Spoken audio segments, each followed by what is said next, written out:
I'm Chris McDonough, a retired homicide detective.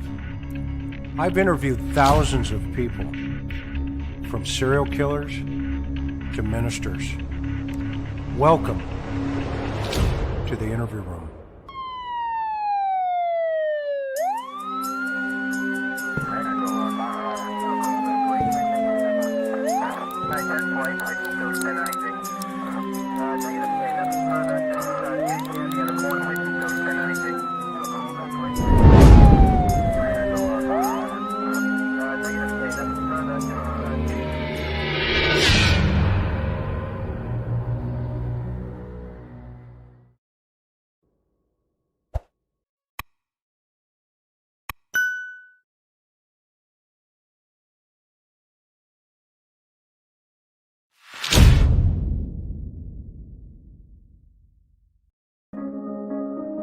Hey everybody, welcome to the interview room. Aloha.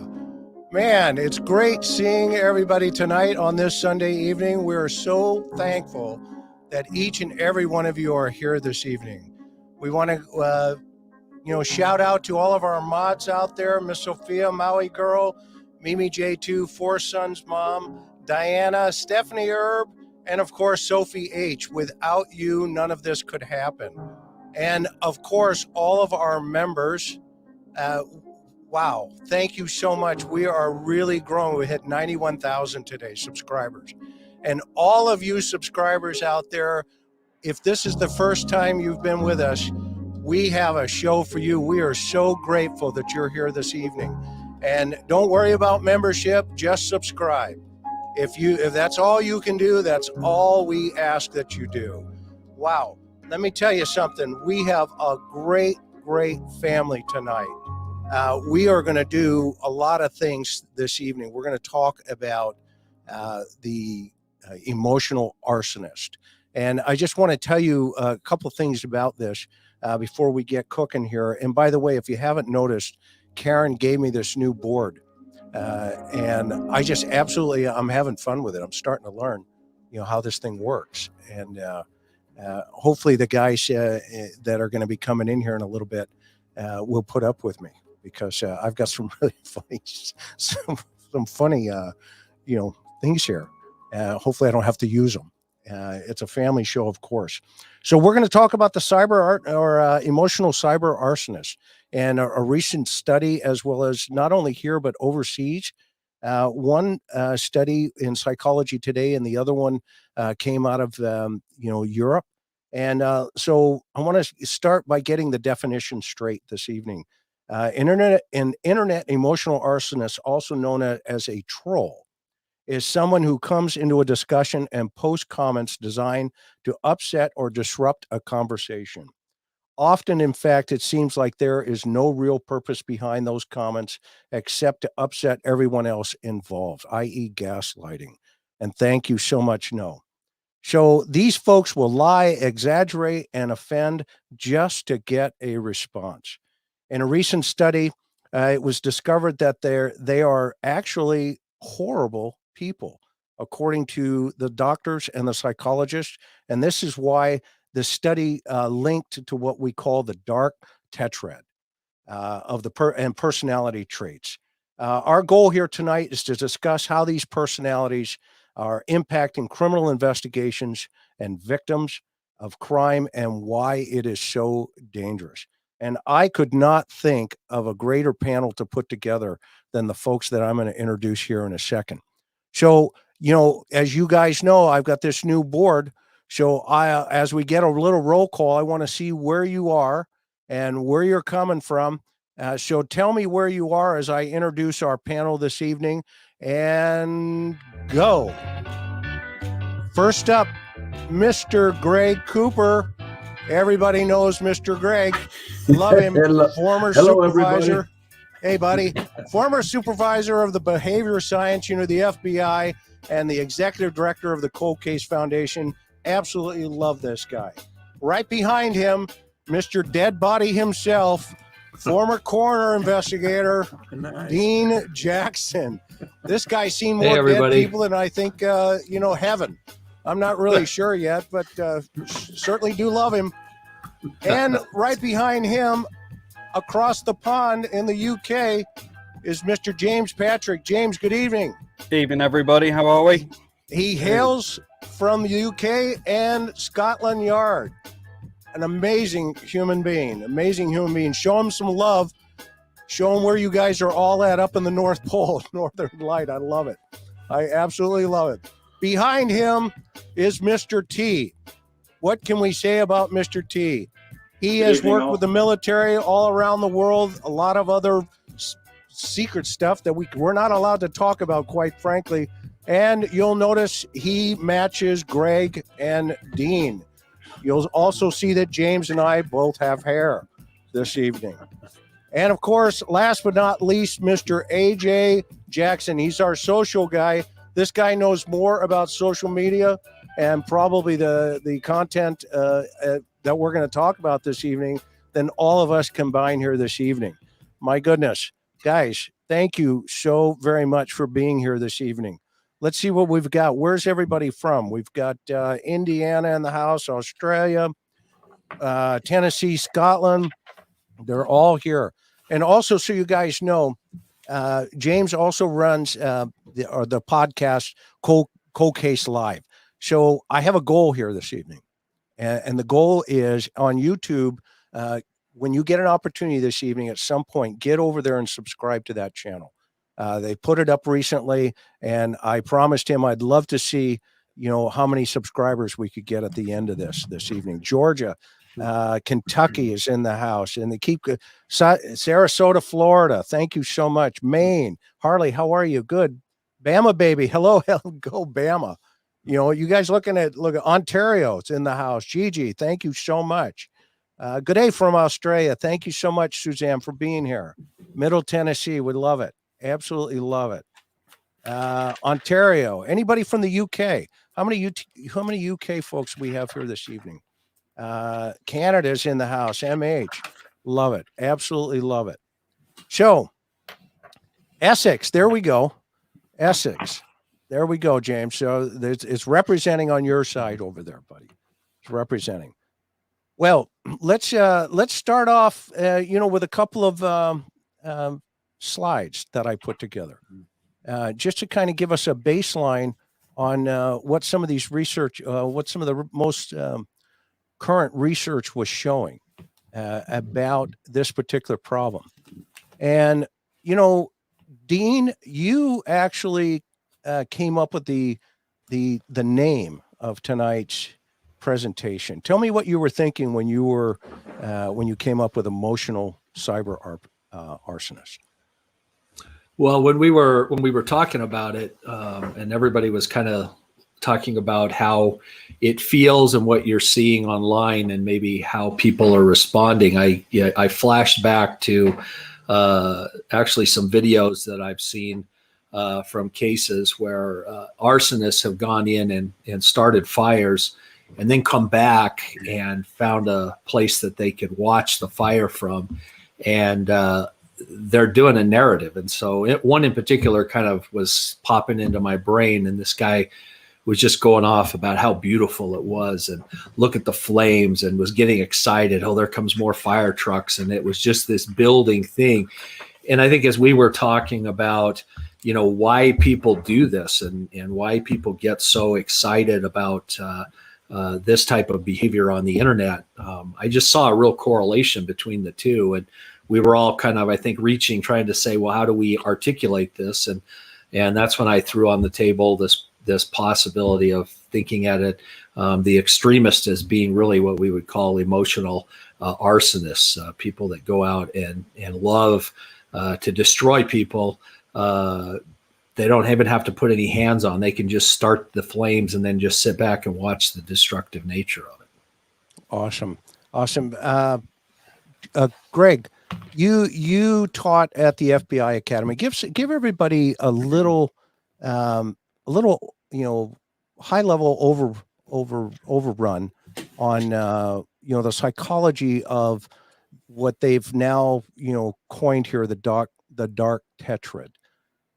Sure. But break this down a little, if you could. Yeah, it's really quite fascinating. It's just the dark triad otherwise known as. And these are personality characteristics of certain types of offenders, oftentimes associated with antisocial personality disorders, people who have been diagnosed with that disorder. Of course, there's a number of different classifications within that, which include the top of the heap, so to speak, that of the psychopath. So there are differing, almost sequential, if you will, types of characteristics that are added on as you become more and more familiar with different types of personalities and serious levels of psychopathology or antisocial personality disorder. And according to the dark Tetrad, it includes these three particular, sometimes four. It depends on who you're talking to. Typically, it was originally identified as three, and that is Machiavellianism, narcissism, and psychopathy. Some experts believe that they should add to that sadism, which I think certainly applies. I guess we'll leave that up to the psychological profession to make that determination. But many of them differ within that context, but many suggest that they should add the sadism. I think it's a good idea to add to it because it's just another element of the level of seriousness of these types of offenders. But narcissism typically has to do with focus on self, egocentric at all costs, at everybody else's expense. Grandiosity. They're bigger, badder, smarter, more talented. They've got a bigger story than anybody else. Their life has been more difficult than anybody else. They've accomplished more than anybody else. Typically within a conversational issue, you'd be talking with people, and they'll always have a story to top yours or top somebody else's that's been discussing. Pride and arrogant, oftentimes associated with pride and arrogance. Then also Machiavellianism. You may have, some of our viewers may be familiar with a book called The Prince, which was written by Machiavelli. And he wrote The Prince with the intent of trying to explain the different effects of and levels of influence, up to and including violence, in order to achieve political gain and influence, but manipulation and exploitation of the individual, absence of morality. There is no right and wrong. There is simply better and best. There's no good, because that lays out more of a characteristic that has to do with morals. And with Machiavellianism, there's really no reflection of morality. It's what best works to attain that ultimate objective. You also have this unemotional callousness that's very consistent with these individuals. There's no feeling. There's no sense of morality. There's no sense of empathy. Potentially very dangerous individuals because they have no personal morality as standards to conduct their lives by, and particularly as it relates to other people. And then psychopathology, which typically has been diagnosed as an individual, as you can see there, individuals who are focused on, or rather their characteristics include a lack of empathy, no regret, no remorse in their interaction with people. So they're capable of doing anything without that standard personality core principle of empathy. For example, they can't sense or feel the pain of another individual. So it doesn't prevent them from doing certain things to other people or doing things that may affect other people. You know, Greg, what you're saying also, if people were tending to want to know a great example of a a psychopath, read Mein Kampf or do some study about Hitler, and you'll be in that arena. Yep, absolutely. And then finally, they've included sadism, and that typically just has to do with an individual who seeks pleasure through the suffering of other people, and that they are the ones that inflict that suffering, that they achieve ultimate gratification by seeing in the eyes of a victim, for example, or watching the effects upon a victim, their behavior as being responsible for that pain and suffering. So I have a question, Dean. Yeah. So I have a question, Dean. And by the way, spoken like a true professional, as always. Just like this baby, do not attempt to ski unless you have done it before. This is a professional baby who is skiing. Just to kind of lighten it up here for a second. Dean, quick question for you. Yep. So in your opinion, in today's world, who do you think this is impacting? Who's getting hurt? Who's the victims?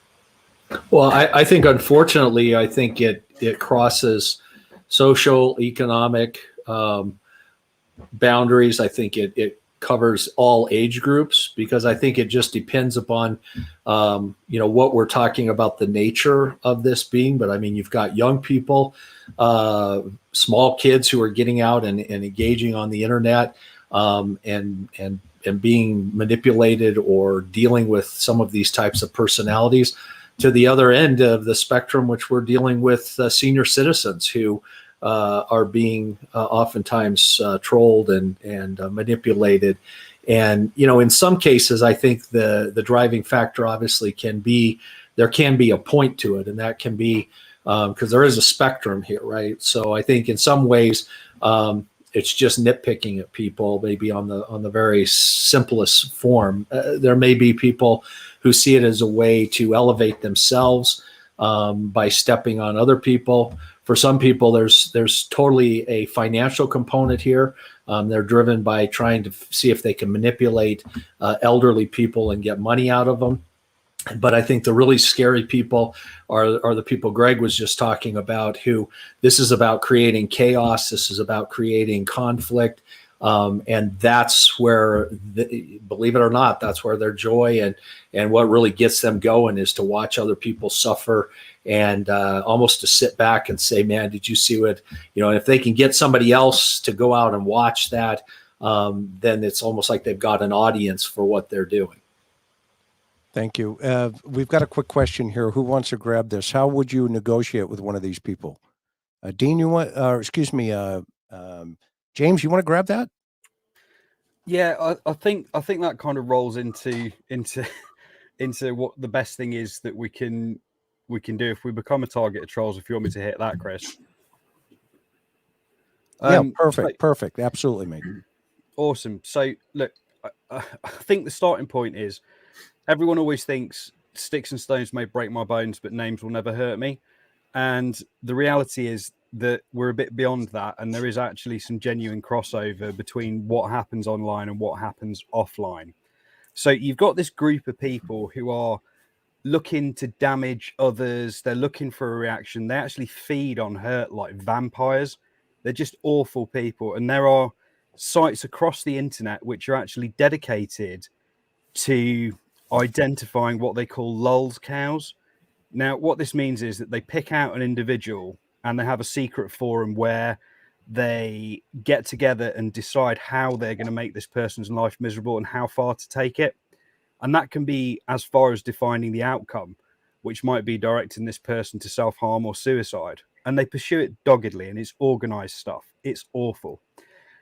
The core advice really, and this goes across professional work that I do with my company when I'm not doing cold case live stuff, give them absolutely nothing. Don't negotiate with these people because you can't. But you do have to expect that they're going to come back again and again and again. They're not going away. So you're in it for the long haul, and it could take years to shake off a troll who has decided that you're their number one. your starting points really don't bother speaking to them. It's what they want. They feed on seeing the interaction. They feed on other people seeing the interaction and making that footprint bigger. So start with your privacy settings, your security settings. If you feel that it gets too much, which it does with a lot of people, just burn your account. If you think about it in the grand scheme of things, this is online. This is social media. You can go and start another account and start your online presence again. Don't let this stuff that's happening online get into your real life, because that is precisely what they want. It's just not worth a moment of your time. So in answer to that question, you can't negotiate with them. They are organized, they are professional, they do this for giggles, they do this for a living in some cases. Stay out of their way, don't give them what they want. And Awesome. I guess they have to look at this in a totality. Twitter is not real. The realism of it originates with the number of likes you get, or the number of subscribers you get, or the number of hearts that get clicked on. And this is what drives and motivates them. In my world, I would say don't give them an inch. And as James alluded to, you can go ahead and strike your account, start up something new if you want. But to me, if you give them an inch, they're gonna go for it, and they're just gonna suck you dry. Avoidance in their mind is a sign of capitulation almost. And you really want to know what you're doing before you get into this game. And that's what it is. It's a game to them. And the more they can manipulate you, it's like sticking a car key in the ignition, and they start you up and they rev your engine, and they can make it till it explodes. And all they're doing is sitting back, eating popcorn, watching the festivities. Yeah, and which leads me over to AJ. What are some of the signs, AJ, that typically someone might see when they're being targeted? So one of the things I always suggest everybody keep in mind if you're receiving something, especially from somebody you don't know, if it gives you an emotional reaction, positive, you're super excited about something, you won the lottery, somebody you've been wanting to have talk to you, a celebrity, whatever it is reaching out, supposedly. That's a positive emotion. That's a strong emotion. But by the same token, you might have something where somebody says, you need to confirm now that we see a $900 charge to your bank account or something. Click here to do something. In both cases, they're trying to get you to take an action external to the site that you're in or external to the messaging app that you're in.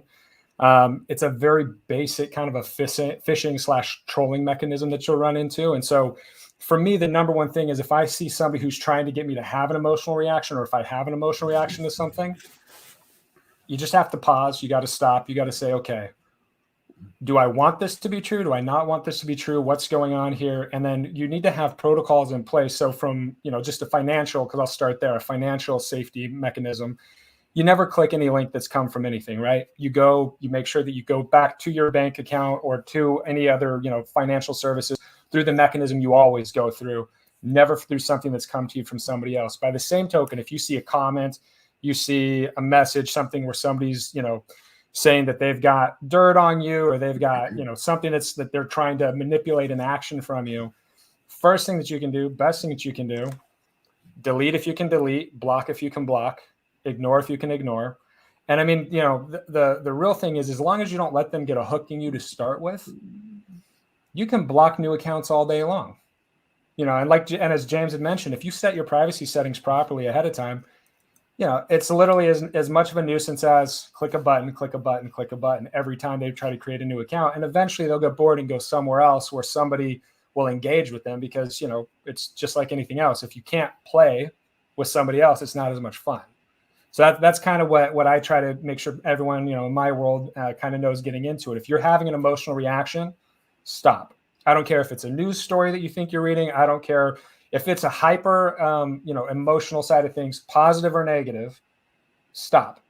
Really take time to think it through. Don't let yourself go to that next action of clicking a link or responding or something else. It's like, it almost goes back to that old adage. I'm sure everyone's mom told them at some point, never write a letter in anger, right?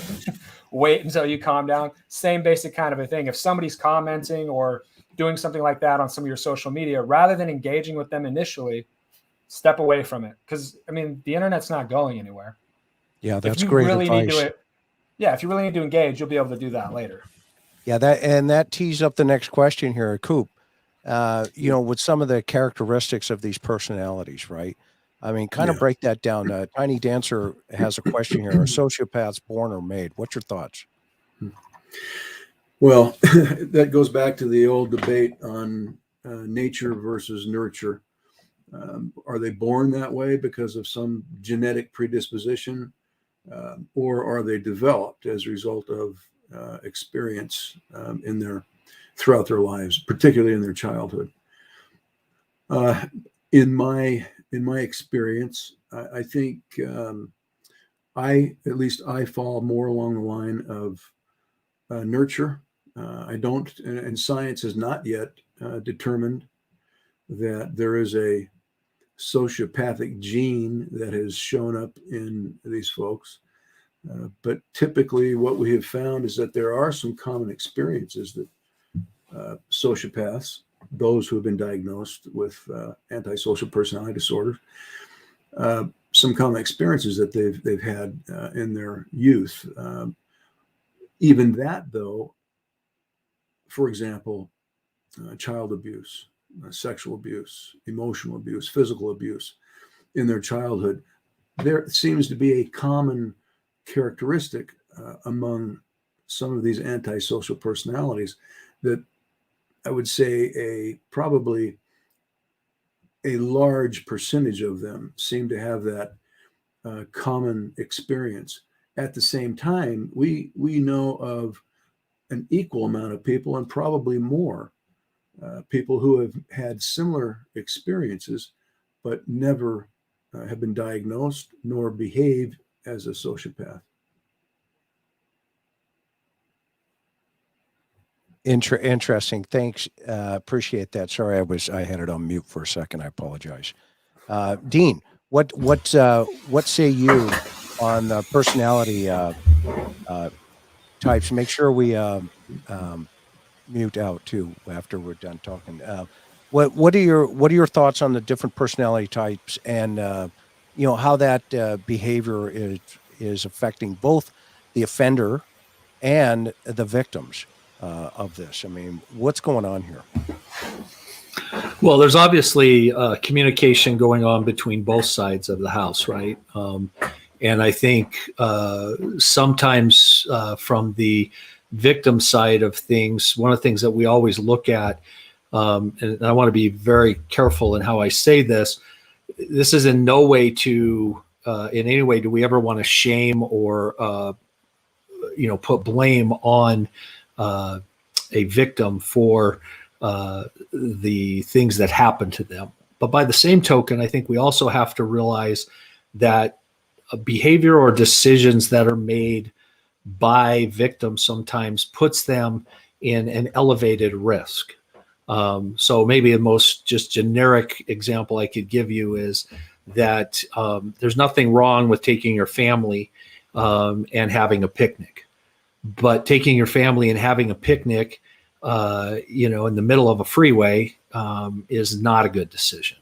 It raises your risk level, to the maximum. And I think what happens sometimes in that interplay is, has been discussed, this idea of fishing, they're looking for using different kinds of lures, if you will, to see who they can attract. And it's interesting because some personality types on the victim side just are not attracted to certain lures, right? But then there are certain people that a particular methodology immediately will get them caught up into this entire, and then they get entangled into the process. So I think that's a huge piece of it. I think the other thing, I know somebody asked the question about, cult leaders or people like that and that charismatic side. And I think that there is a reality here that, we see these personality types being played out in a lot of different levels in society.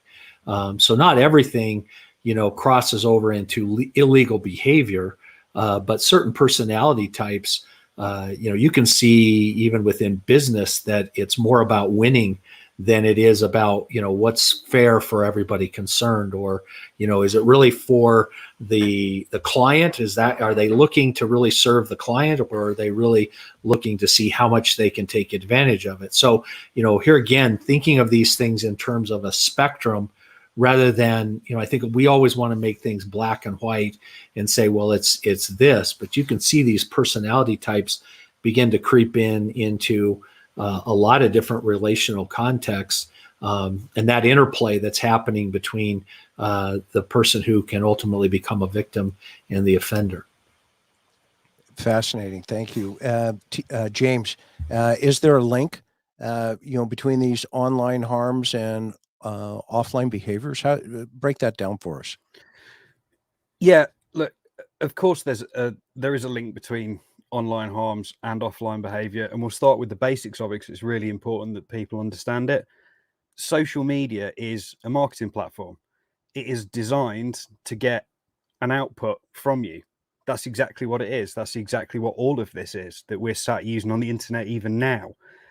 If you spend money on Black Friday, it's an online activity which has a real world impact on your bank account.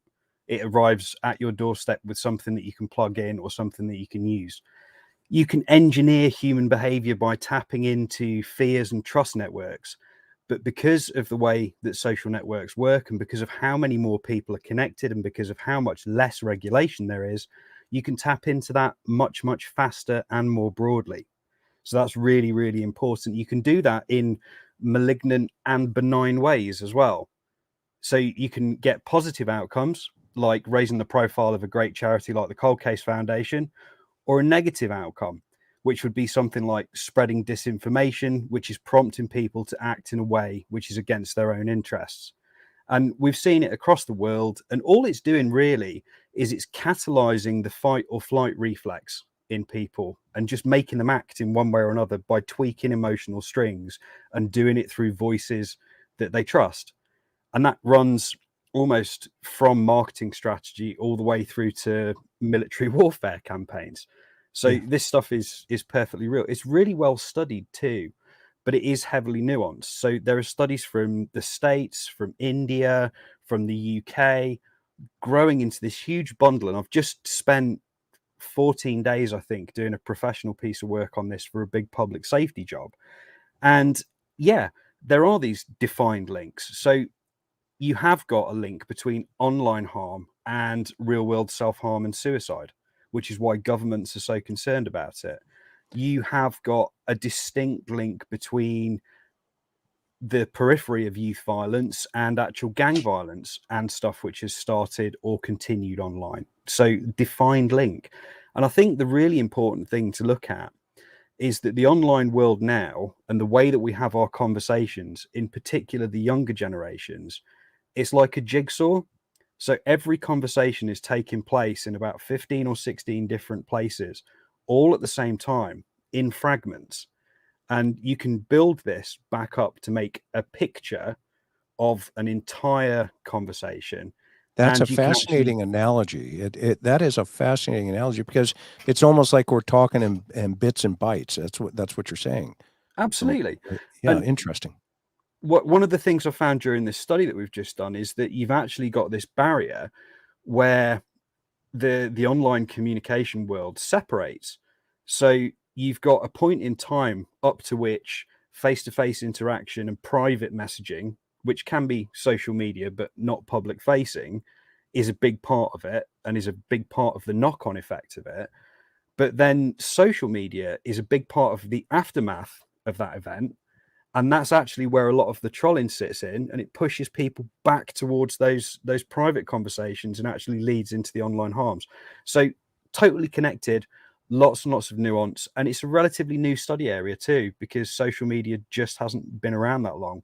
And we are a long way from Kansas back in the day when I was putting in people's doors off of pictures they were posting on Bebo of themselves with firearms. It's come a long way, but the dynamic of the harm has shifted. Interesting. T, weigh in on the 4 types of personality stalkers that we're starting to see. Okay. Well, first I wanted to do this. I just did a little bit of research, And I found on a CNN took a poll actually on the 11th of November, and it said that 76% of Americans and 70% of frequent users said that social network more harms people than helps people. I think that's true in a number of ways. Number one, you can't shut it down. You can't shut social media down, even though some people think they could. That's really not the way, in my opinion, to deal with this. And like anything else, we would like to educate you and try to inform people to reach some type of understanding of how to be suspicious.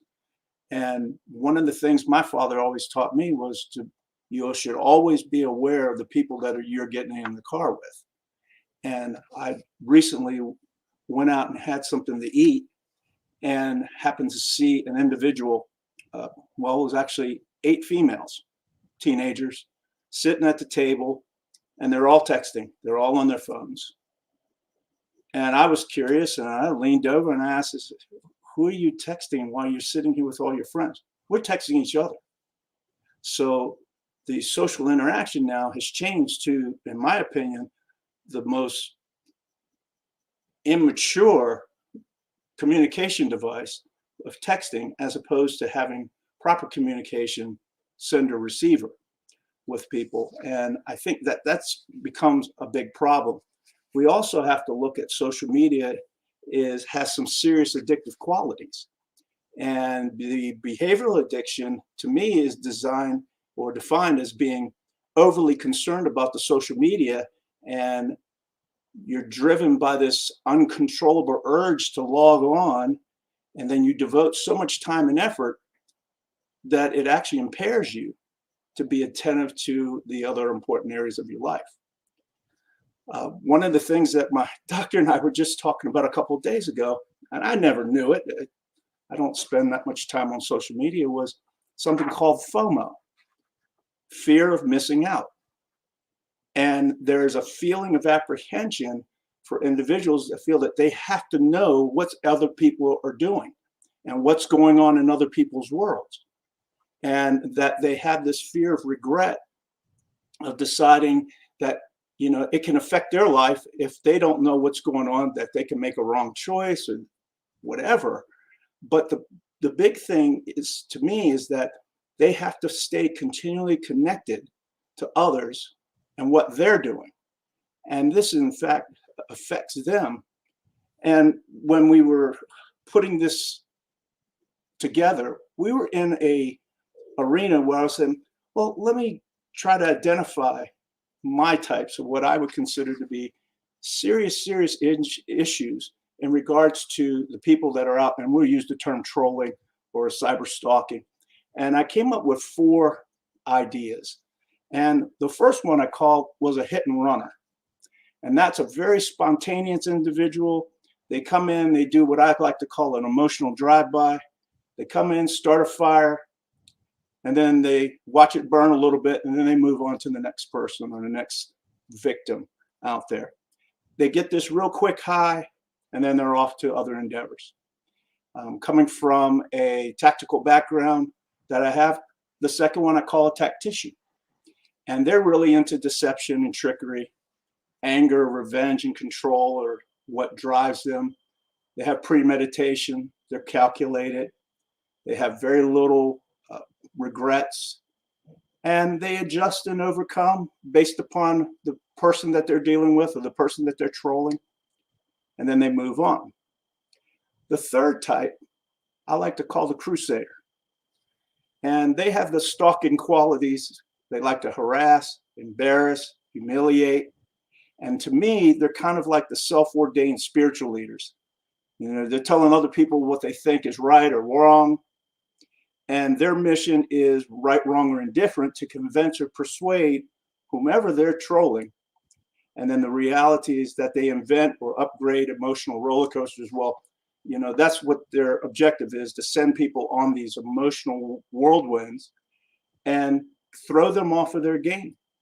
And I like to say that they're throwing gasoline on it when necessary. And after they've gotten that high, they're on to somebody or something else. And the last but not least, I call the emotional or energy vampire. Somebody actually posted that about the emotional vampires. And these have underlying darkness qualities. And if you understand that there's evil in the world, these are the type of people that I would personally stay away from. They're sophisticated. They tend to be very intense. They drain you of the energy, and they leave you feeling so exhausted emotionally when they're dealing with it. Now, they also, as Greg alluded to earlier when he was talking about the narcissists, that they really believe that they're the smartest person in the room. And we have a lot of that with our young people. And I think I was like that when I was younger. And, you know, I hurry up and hire me while I was the smartest teenager in the world. And that seems to be migrated down to even my children. And so nobody is safe in that regard. And also, they tend to invent or upgrade the roller coaster for that person that they're victimizing. And if they can upset you or get you off of your game, I guarantee you that they will now consider you to be prey, and they will feast on you at every opportunity, let you off for a little bit, but come back on to you. And they will stay there as long as you emotionally let them stay there. So to divorce yourself of this, you know, I've always believed that you should first know your enemy before you start having an attack or counterattack against them. Because if you don't, you're going to lose the battle. And Fascinating. And the last thing is, once they perceive you're weak, it makes them grow more arrogant, and then they try to dominate you even more. So, Wow. And so AJ, thank you, T, as always, you know, masterfully delivered. AJ, so with what we just heard there, then how does that set us up to, you know, how we can protect ourselves? And then I want to go back up to Coop after you, and I want to have an open discussion with the group on how is this impacting real crime? I mean, real victims, real cases, right? So start thinking about that for a second. So AJ, what can we do, or what can people do?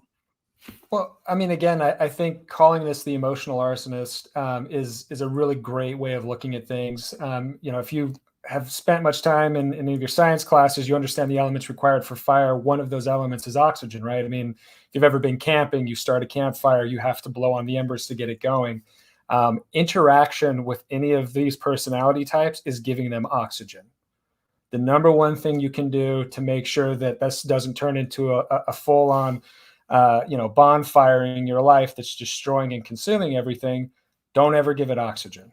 You know, as we talked about before, is it frustrating to have to, you know, shut down an account and start a new account with new privacy features? Yeah, it's a little bit of a time suck. It'll take a little bit out of your life that you wish you shoot, now I have to spend, 6 days going back and refriending all my friends or whatever it is. But it's always far more valuable than to give one of these guys, especially if you get one of those 3, worst types, not that drive-by, but those guys that tend to hang around. If you have them focused on you, it can be not just emotionally draining, but it can start to impact you in ways that you probably haven't considered. You'll have, if they're, depending on how talented these types of individuals are at what they do, you'll be sitting there in those 2 or 3 free moments you might have in a day, instead of being able to think about anything else. You'll be consumed with, well, what if, well, how about, the basic ones we all run into off social media would be somebody sends you a text message claiming that the IRS is going to arrest you for non-payment of taxes. And you need to, it's always funny, send them an iTunes gift card for a certain amount of money. And that's how you're going to get out of getting arrested, because they're on the way to pick you up now. The talented people will have you actually in fear of, well, am I going to get arrested? Well, did I do X, Y, or Z? Again, the best thing you can do is to just, because here's the thing too, you don't necessarily know at the beginning if what you're dealing with is a drive-by or somebody who's going to hang around and suck your life energy out slowly over weeks, months, or years, right? So like something I always try to, have people kind of keep in mind is that it's a spectrum, but you never know what spectrum on that, or where in that spectrum of behavior you're dealing with until it's too late. So, I mean, a lot of the younger people, people my age group, a little bit younger, they've grown up on the internet.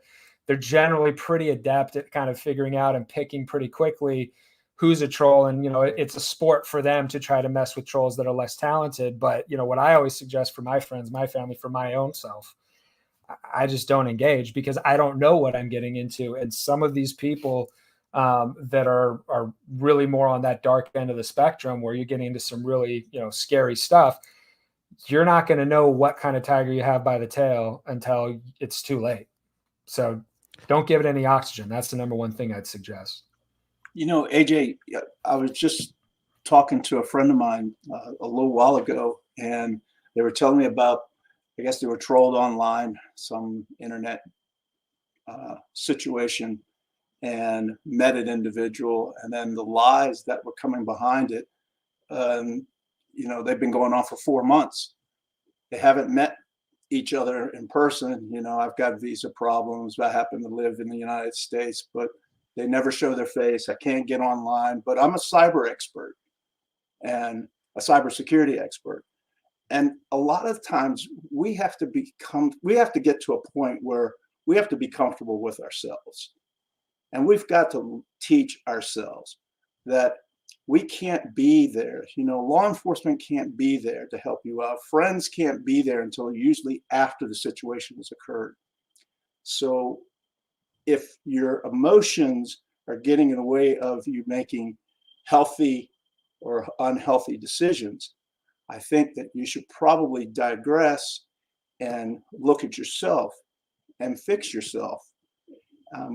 We just can't be there to help every single person. We're going to have 10,000 questions that are going to come up here on this panel today. But a lot of it really boils down to somebody has to start taking self-initiative to, fix yourself. And I know that's kind of a hard thing to say to some people, but the bottom line is this is where we're at right now. And it's a dog-eat-dog world. And these people that are coming out here, coming after you, don't give them the fodder. Don't put your personal life, your private life on social media. That's the worst thing that you could ever do. Yeah, and which leads right into, the big question here, right? Coop, and I don't know, James, I mean, you weigh in here too, because I know you had made some comments recently, and Dean, we're starting to see, well, let me ask you this, the big overall question about how many active investigations is cold case handling right now, approximately? Well past 100, would that be an accurate assessment?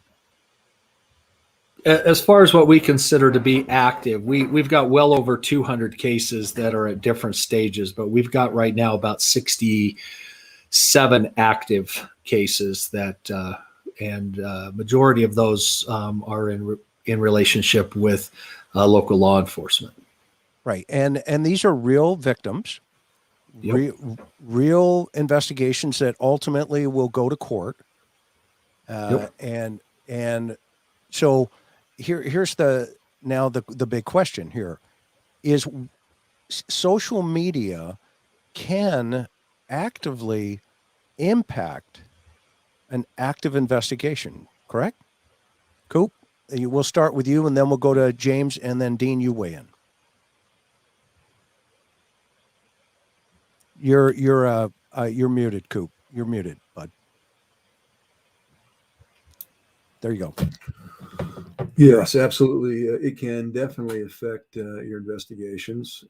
Sometimes, and that's one of the things that, oftentimes we get on these shows and we have to walk a tightrope as to what we say and how we approach these things.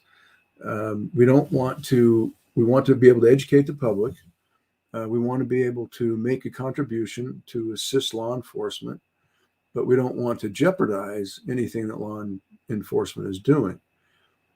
So we have to walk that tightrope as professionals, and certainly at the same time, imagine the good that it can do. the complementary effects of the investigation can also be helped and supported by the public who are watching these things, who may have information that's very, very helpful, not just the public at large, but specifically to that law enforcement agency that may be looking to solve that cold case.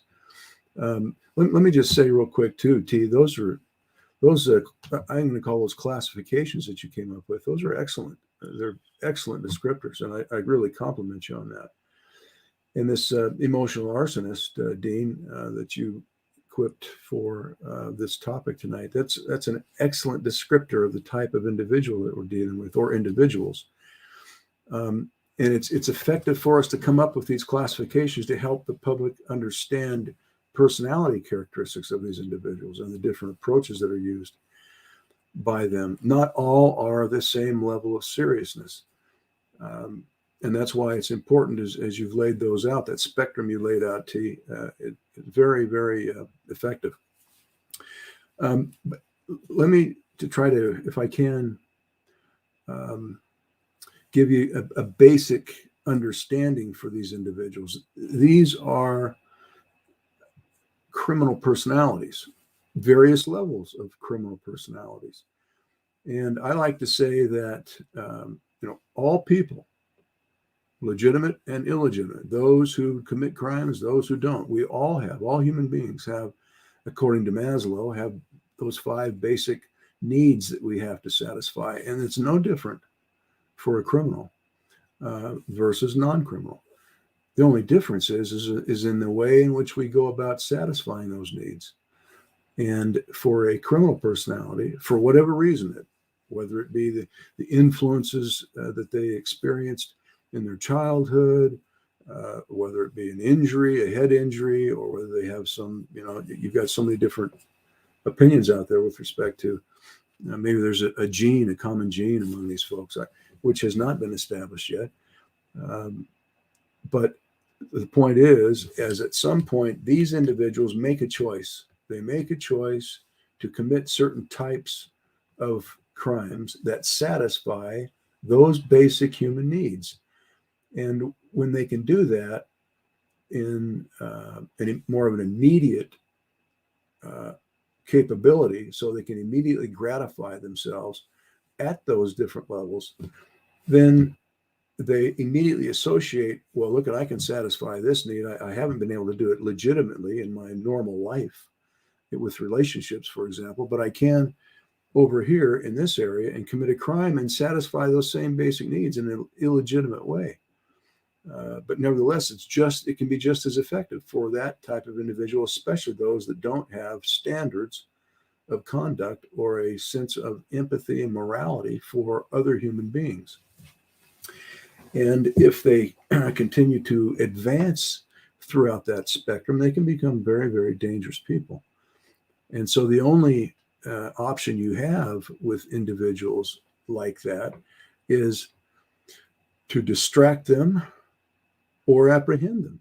Distract them, meaning that you've distracted the target, that victim has somehow been able to provide, either in their response or lack of response, that the individual in this case is not getting any glee, satisfactory glee from the negative attention that they're trying to achieve through a victim, and that. So instead of then focusing on that victim that is not giving them that level of reaction, then they're going to go on to another one. And the nice thing for them with respect to the internet, there are thousands and potentially millions of potential victims.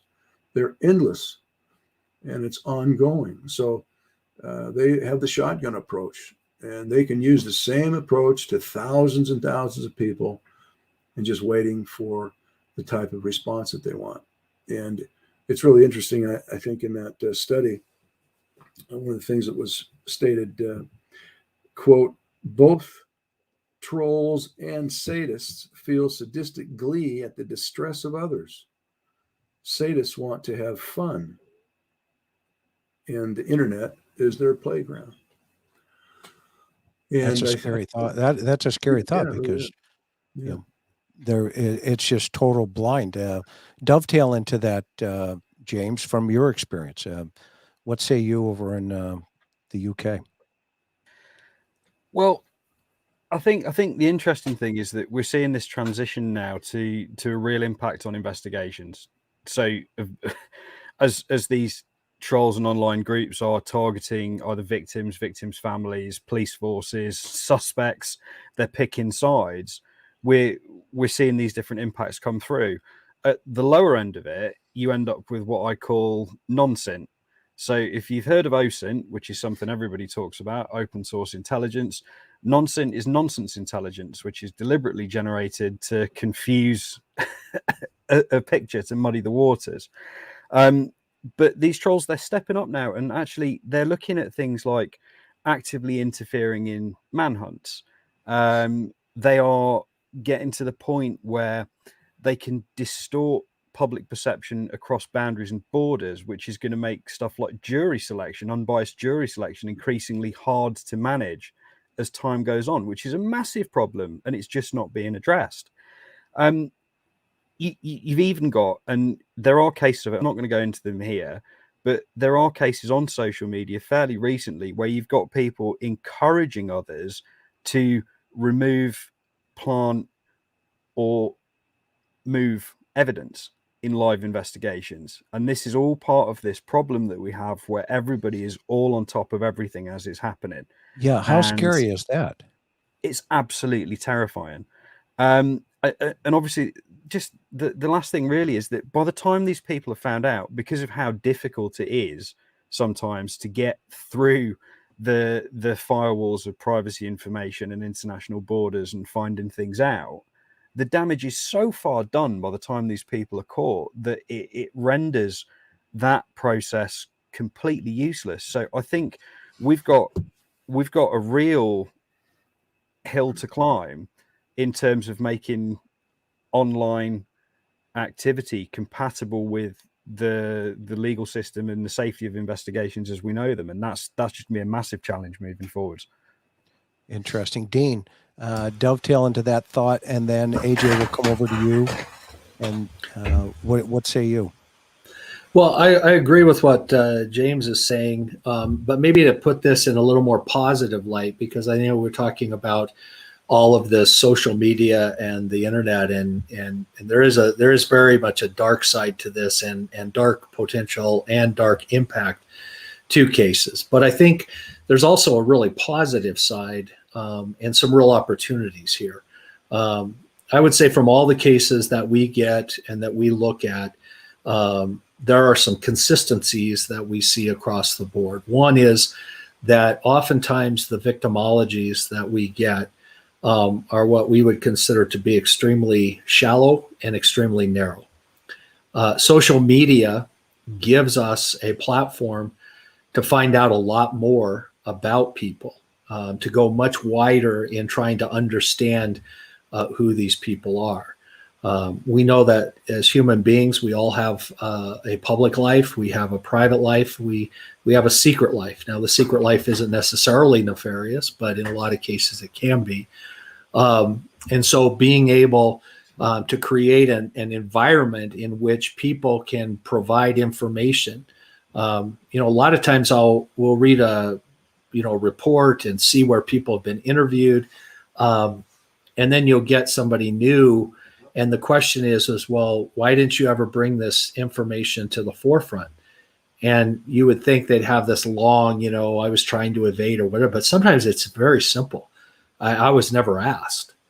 And so I think what the internet gives us the ability to do is to go extremely wide. And, some of the things, for example, that James and AJ and these guys have been doing, trying to put together some systems that right now they've done a huge series on coldcase.live about Ben Rhodes. And I know part of what they've put together now is an opportunity for people to look at maybe cases in their part of the country that fit within the geographical and timelines and help connect those dots. And so these are really cutting edge, really exciting things that are happening.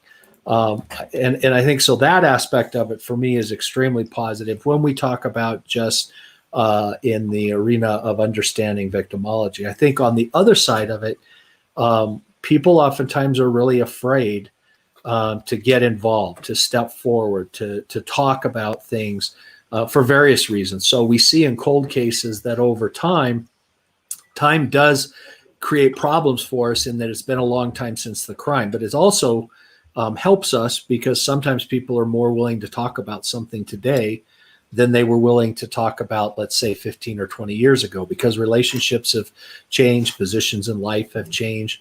But the other thing that the internet does is that people on the internet feel this. Sometimes I think it's not merited, but they feel this sense of anonymity. I can do and say things anonymously on the internet, and so sometimes they'll say things that maybe they wouldn't normally say in other circumstances. Well, the good news is if they've got evidence, if they've got information that could lead us to something, oftentimes people in these environments are more willing to interact in the social media. You go to their house and ask them, they may not talk about it, but they are going to send us or send others throughout the internet. Well, has anybody looked at this and these leads and opportunities? So I think there's some really, maybe a silver lining to some of the really bad, black, dark clouds that are out there sometimes in this environment. And I think one final thought I would throw out there is, for people who are saying, well, I'm not really sure about all this, just think about it this way. People can pose and be whatever they want to be on the internet. How many times have we seen situations where professional, quote, people who are, let's say, professional trip people, and you find out that they were basically making it, they hadn't even gone to those places. They were using the trickery, of photographs and the internet to make people think they're traveling the world when they've never left their home. Those kinds of things are out there. And so if somebody's doing that just to get a rise out of people and do, trick people on that level, imagine what somebody who has a very deep, nefarious goal or agenda can and will do with those same tools. Interesting. Which leads me, I guess I'm reading, looking at some of the mods here. They've been handling some other things going on. I guess I wasn't even paying attention, to be honest with you. I've been focused on you guys, and thank you guys. My position. You guys have known me for forever. I mean, you know how I am. I try to get along with everybody, and I think this is a perfect example. I mean, where there's heart feelings and people go at each other. It's like we've almost it's like there's no boundaries, right? There's no boundaries anymore, which leads me to the next question, AJ. What's going on? I mean, why are people moving, from platform to platform just to, duke it out? What are your thoughts? I mean, it's one of those things that I think, again, coming back to that idea of there being a spectrum of behavior, on the low end, what I guess you could call a nuisance end of the spectrum, you've got that person who's trying to be a comedian, make a joke. I kind of go back to maybe I'm the only one who experienced this as a kid, but at some point I feel like most little kids have experienced something where other children are picking on them to try to get a reaction, right? And that reaction is essentially the point of whatever it is they're doing. It's funny to them, right? That's why they want to do it. And if and it's able, and here's the thing, I mean, most of us, we tend to settle on a certain kind of a screen name. We definitely settle on specific, profile pictures, right? There's certain things about the way that we like to present ourselves online that then become ubiquitous across all the platforms. And it's easy enough with just some basic search tools, once you've identified essentially a target, that you can chart to chase them around to different places. And, a thought that I had earlier when Dean was talking, they call this phishing for a reason. And some of these attacks where they're phishing, the idea is there's thousands of potential victims, hundreds of thousands of potential victims. Why go after just one? Try to hit everybody at once. And wherever you get a nibble, that's your phishing spot. I'm going to go back and I'm going to keep fishing. And so I think that's why you end up seeing it where they then gang up, because, I mean, for all of, if you call it 10,000, if they get one person who's really, they're able to manipulate and to get some sort of a reaction from. Well, why wouldn't you take the very small step of following them across multiple platforms? Because again, it's not that hard to track somebody down, especially because here's the other thing too. If you're private or you have your privacy settings set to maximum on pretty much all these social media accounts, the troll's not going to find you anyway. It's hard enough for people that to find you because of the way a lot of this stuff is set up. They have to already have your phone number. Sometimes you can have settings where they have to be friends of friends. There's different ways that it minimizes your exposure. But generally, someone who's set up with a public presence online, it's easy enough to bounce from one site to another site to another site to another site, because their what domain name or what handle they like to use. What their picture is that they like to use.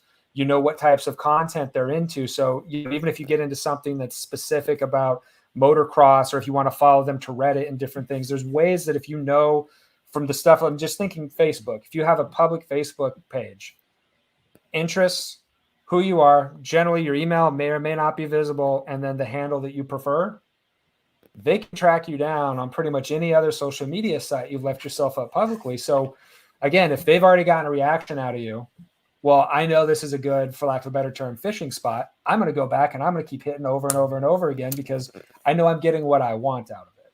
So that's I think the mindset that you're up against and why they tend to follow you platform to platform. It's because so many other people aren't engaging, and it's kind of a unique and for them an exciting experience. I'm not saying it should be exciting or that it's a good thing, but you have to understand that there's that reward center in their brain that's being activated. That dopamine hit that you get from seeing a like or seeing a share on content that you put out and having people engage with your content.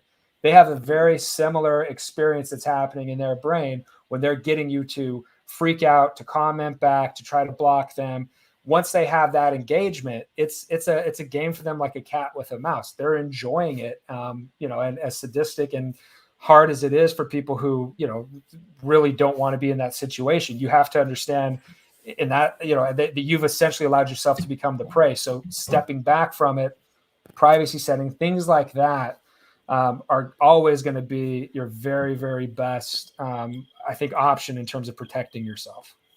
Interesting. So that leads I was just going to add on to that. Yeah, go ahead. The third one was Crusader. Okay. Was Crusader. But I was going to opine on what AJ was saying. I just found a study about in 2017, and also this was confirmed by a recent whistleblower from a major social media organization just recently. It said in 2007, a former global social media giant executive said, "I think we've created tools that are ripping apart the social fabric of how society works. The short-term dopamine-driven feedback loops we've created, including, as I said earlier, the hearts and the subscribers, the likes and the thumbs ups, actually is destroying how society in itself works.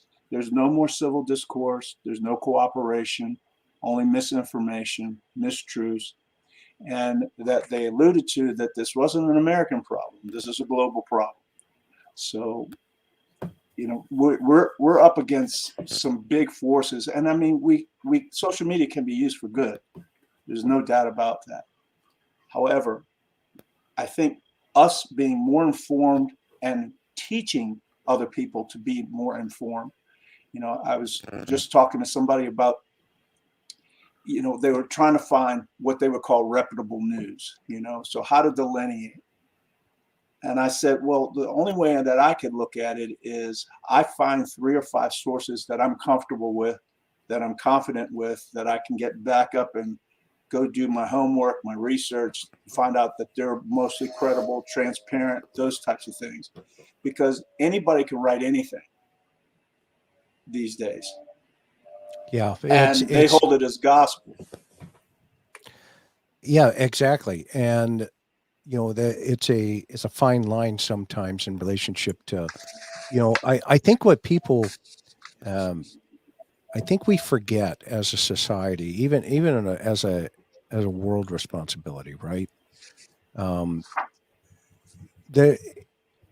When you go down and you take your driver's license test, we forget that the questions on that test are geared in relationship to moral responsibility.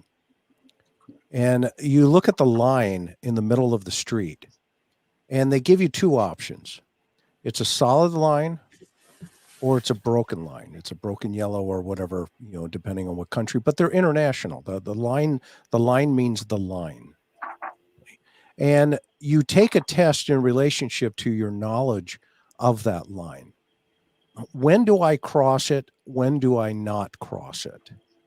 And I have noticed in my own personal life that it seems that social media has either A, erased that line, or B, blurred the line.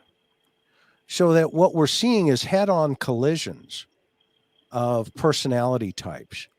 But if what I want to shift the thought process to, and I'll serve it up to the panel, is what if Ted Bundy had a fan club on YouTube? Coop and guys, what would that look like? And I think there's well over 100+ years of experience in public safety here, everywhere from Scotland Yard to the Behavior Science Unit and the FBI. So what exactly would that look like, you think? Coop, I'll start with you because you're Coop. Well, I think that there's always been a fan club.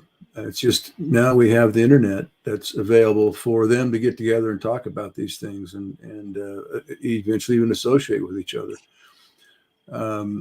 There's always been that segment of society that is enamored with that type of a personality, both male and female. And think back to the amount of, for example, a lot of serial offenders, including serial rapists, receive untold amounts of mail coming into the prison system just to connect with these folks, both male and female. But there's the reality of it is, the facts are that it's mostly female that contacts these individuals. That there seems to be a very curious interest that they have in understanding them. But I think we've always had that fan club, so to speak. Some are legitimate and some are very illegitimate. It's just now we have a larger, massive potential audience to connect. James, what say you? Well, I think if Ted Bundy had occurred in the age of social media, you would have had one of the most popular YouTube channels or Facebook pages in the history of both platforms. I think the interesting thing for me is what that would actually mean in terms of opportunity for other criminals, because the way that other offenders would look at it is predefined target lists, and they could actually work really effectively to analyze those audiences, identify where they are, and actually just plan out their victims and their approaches. So they could literally build out spreadsheets of who to murder if that's where we were, and it would be really, really easy for all of them to do. And they would try to outdo each other. Yeah, They would try to outdo each other. Dean, what do you think? Yeah, because I would just love one quick thought. Go ahead. There is they want to outdo each other because now you introduce competition into the system between these individuals, and who wants more attention. Serial killer metrics. Yeah. Well, I think too, one of the things that when we're studying these folks, and what we're realizing is that, they have a fantasy life. And, if we go back to the early days before pre-internet and all of those things, the lengths that people had to go to even begin to start to satisfy their fantasy life, and look for things. I mean, so we could take, one of the most common places people tend to go would be a discussion of pornography. And I know, with Ted Bundy, for example, he talks about, how that played into his life. And, he talks about what he had to go through to get access to pornography, was trolling the back streets, he describes it as going down alleyways, digging through trash and finding, old Playboys and things that people had thrown out, or waiting for somebody's dad to be gone and find a stash in the attic, or, those kinds of little things. And he's talking about, and I want to be careful. I'm not making a correlation that, everybody who's ever looked at pornography will ever serial killer. That's not my point. But he talks about that was a key point for him and really fed his fantasy life. Well, you fast forward to today. Can you imagine somebody who was looking, back then he was driving alleyways looking in trash cans for pornography. Look at what we can get on our phones right as we sit here tonight with 2 or 3 buttons, and boom. I mean, we have access to stuff that's, mind-boggling. I mean, we look at some of the cases of some of the older serial killers, and, you look at what these guys were driving around and carrying as their own private pornography stashes when we start getting into the really, things like bondage and those types of things. They don't have to carry it all around anymore. They've got it right on their phones today. So I think what we're seeing is anybody who has a proclivity or a tendency towards that, we're now living in a world that you can do all this stuff on steroids. So whatever it is that you're trying to do, you can make. And I think the other thing about the internet that's really scary is that people get on the internet and interact with people and begin to feel like they have a relationship with that person. They begin to trust those people. So, a lot of these guys, you talk about concepts of grooming and preparing people. How many times are we reading articles where, let's say a person has met somebody online, either in a chat or wherever they've met them, and you find out that the first time they met them is when the predator struck, and, they were either raped or killed or whatever. But if you back it up, they had a season of, basically grooming them and making them feel comfortable, even though they'd never met the person. They're doing it all online. I feel like I know that person. So I think as a tool for somebody with nefarious intent, this is extremely highly toxic and can create some really huge problems very quickly. And it's one of the reasons why, you need to, I think everybody's been pushing this narrative of be aware, be situationally aware, and being online does not in any way take that off the table. In fact, you should be even more situationally aware. Do your homework, understand who these people potentially are. And, when you look at this visual of predators, it's going back to the old, we've seen in Africa and different places where you've got the herds of animals all moving along. The predators come in and they watch the herd, right? They look for the weakest and the most vulnerable, and then that's what they're doing to take it out. Well, if that's what you're trying to do, the internet, you talk about having a bird's eye view of the herd. Wow, what a window this provides for people who have nefarious intent. And as I was alluding to earlier, when we were talking about victims and how not to become one, I would take the illustration of a herd of sheep, and the herd is being attacked by a wolf, and the sheep is so unknowing and unmoving. I don't want to call them stupid, but that's pretty much what they are. And they watch the wolf eat the sheep. And the reality of it is, in this day and age with social media, we need to be looking at the sheep herder eating all the sheep. And he has that opportunity, that predator has that opportunity to look at everybody, and they're just, because they're not knowing, they're giving up all of their information, putting all their information in an online form, giving their thoughts, their feelings, their emotions in these simple 160 type words or sentences. And when we've been spending decades building houses, putting bars on them, putting locks on them, securing yourself at night like you're in prison to protect yourself. And you're giving up all of your privacy by throwing it on social media for Lord knows who can get it.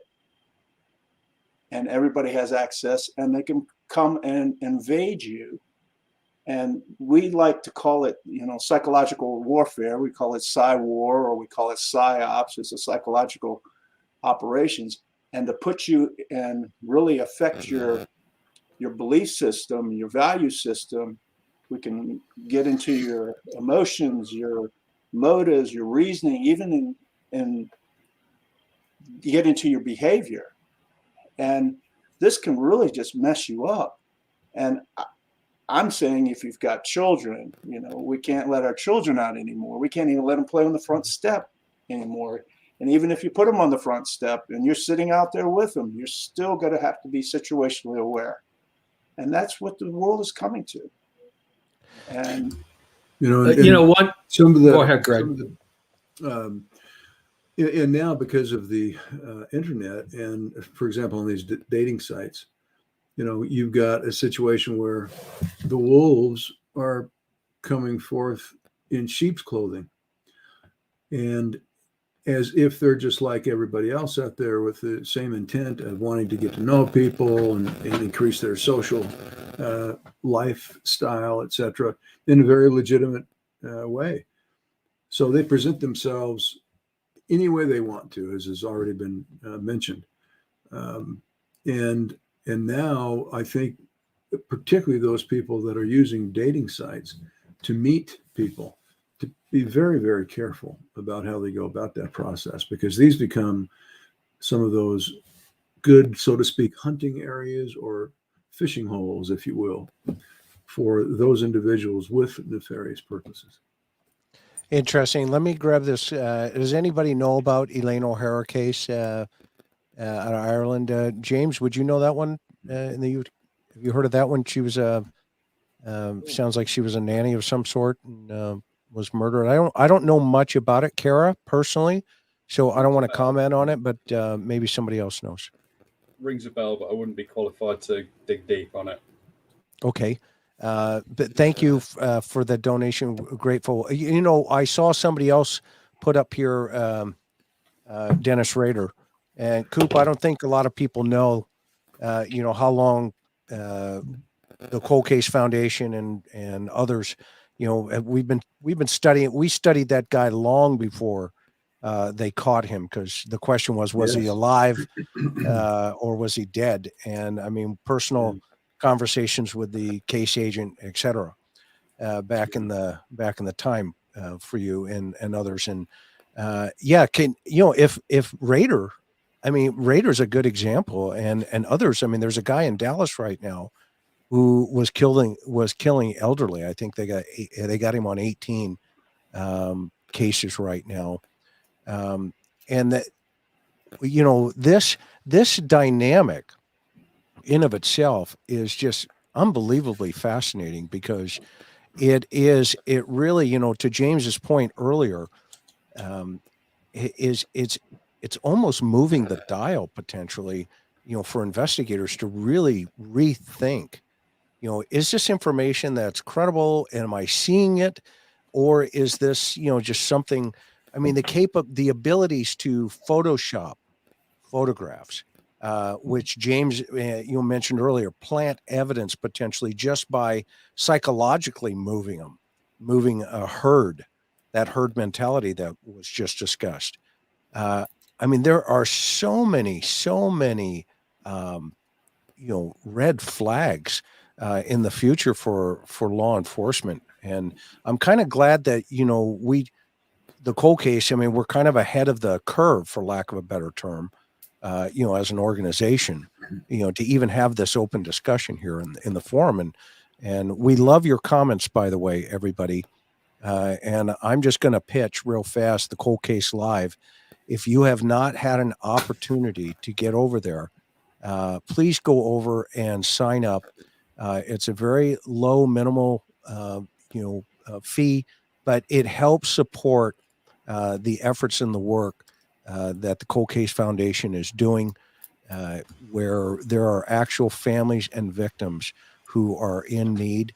And Cold Case Live was put together to help provide some of the financial resources to make those things happen. And also go over to the Cold Case Live YouTube channel after this tonight. I mean, we've had almost 2,000 people in here. Jump over there, hit that subscribe button over there. Please, help support the foundation. And Dylan, maybe we can add that to the stream here. Here it is right here. Yeah, go over to this YouTube channel here. Hit us up. There's a lot of great stuff. I mean, there's podcasts. We've got a Citizens Academy coming up, being organized and put together. There's apps, and the team here, Greg and Dean are the leadership team. This is just the tip of the iceberg. There's a lot of cool things. Also, Hunt a Killer is a sponsor for Cold Case. If you've not heard of them, go support them. They support us. There are, great people involved in that organization as well. But when you support Cold Case Foundation, you are supporting all of these or other organizations. So that's my elevator pitch right for now. And hey, Chris, can I add on to that? Of course, you can always add on. In the spring of 2022, we're going to be starting and opening up, debuting the Cold Case Academy. We're going to have 3 separate academies. One will be for law enforcement exclusively. One will be the Civilian Academy. And this will be really geared towards non-law enforcement individuals. One of the top classes that we are putting together is called victimology. So we're going to learn everything about being a victim and how, as a victim or a victim's family, how you can assist law enforcement in the adjudication of a case whereby one of your family members or yourself may have been victimized. Also, we're going to have the Cold Case Youth Academy, and we're going to be taking the ages around 5 or 6 all the way up to teens. And we're going to have an academy exclusively for them.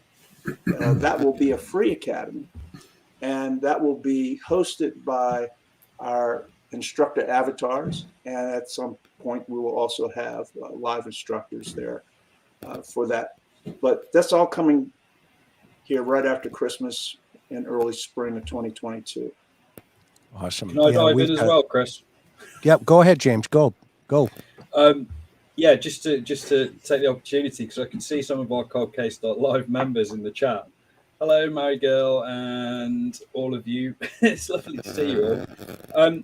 Look, these guys have been really supportive, and they're joining our communities. We're building it. Coldcase.live is a website, but it's also a mobile app. So if you join as a member, you get to put the Cold Case Foundation in your pocket and carry it around with you all day, which means you get to carry all the expertise around with you as well. So there are articles, there are extra podcasts from Greg and Dean, and there is a whole series about Robert Ben Rhodes, which is Out of the Cold, which you can listen to for free on Apple. But there's behind the scenes content that goes with that. And as someone in the chat has mentioned, that is being turned into a book, which is due for pre-order release just before Christmas. And 45% of the net profits of that book are going to be going to the foundation. So there are just hundreds of ways that everyone can get stuck in and actually get really close to the foundation and everything that we're doing. And now I will zip it. Absolutely, guys. Absolutely. And you guys know it's $3 or $4, and you can make a difference. Every one of us can make a difference to that one family potentially. I mean, Coop, can we talk about, I know it's a case that's closed right now, but give everybody an idea of the case that we worked on, not to shift gears for a second, but I think it's important because, when I started this platform, in conjunction with when it first started over on the other side with Mike, and then over here, it's his fault that he kicked me out. to come over here to start. Says I need to grow, so I'm growing. And then at the same time, though, our work is international in scope. I mean, James is there in the UK. There's other people in many other foreign countries. Not that the UK is a foreign country, mate. You're not. You know, I love you to death. You know that. But what I mean by that is, even we were approached by a family whose son passed away in Siberia. And we had, you got right, the organization had to work with the State Department. There were a lot of moving parts, but give our audience a flavor of just how important this organization is and the impact that we're making in the world. You bet. This cold cases, there is no boundaries to where the cold cases are. There's no boundaries to homicide. There's no boundaries to missing persons and unidentified remains. There are no boundaries to sexual assaults. Wherever human beings are, crimes occur. And these are the areas that we focus our resources and talents. We have over, I believe it is, somewhere around 130 people on our website right now who are experts and expert resources that we work with. Depending on the case that comes across and the types of requests that are being made from us for those cases. And we have approximately 200 more applicants who have indicated an interest that we're following up on now that we intend on bringing aboard. And they're coming from all over the world. This isn't just the United States. And offenders commit crimes transatlantically as well. You know, they'll commit a crime here and they'll go over to Europe or Asia and commit crimes as well, because we know that particularly those serial offenders that move from one geographical jurisdiction to another do so at least for one particular purpose, and that is to make it more difficult for law enforcement to communicate, cooperate, and coordinate with each other to solve these cases. So we have been able to establish a footprint in many foreign countries right now, and as well, of course, our primary area being the United States of America. But this is a pandemic from our perspective. Just in America alone, we have on the average of about 5,500 unsolved homicides per year.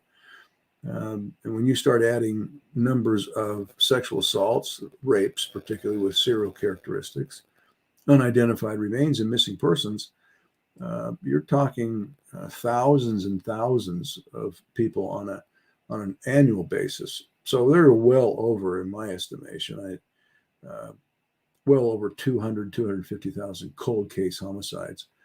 And then when you add to that these other areas, it's just an endless amount of criminal activity out there, and offenders who have not yet been apprehended.